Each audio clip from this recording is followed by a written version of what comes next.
Sometimes parents ask us about when they should bring their child for an assessment and whether it's best to bring them now or to wait a bit longer. And we look at a number of different things to help us to make that decision. The first is we look at the milestones, so where the child should be at roughly given their age. And it's not a hard and fast rule, but we would take into consideration the gap in development. For example, if your child is 18 months old and they're still not walking, this is something that we would expect to see at 12 months of age. So that's quite a significant gap of 6 months given their age.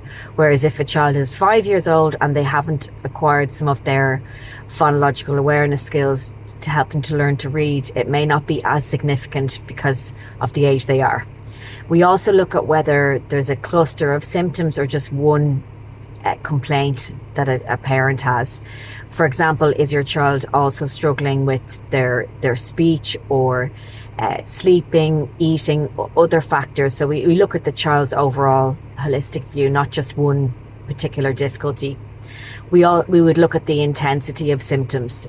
If your child has anxiety and it's causing them a lot of distress, that might only be happening for a couple of days or a week, but we would stress the importance of getting them help immediately if the issue they have is causing them a lot of distress. We also take into consideration the child's level of self-awareness about their difficulty, and if it's causing them distress, then it's better to give them help sooner rather than later. And finally, as a parent, you know yourself, you're the best person to make a decision about your child's well-being. And if you are worried about something, it's no harm to go and speak to a professional, even to put your mind at rest.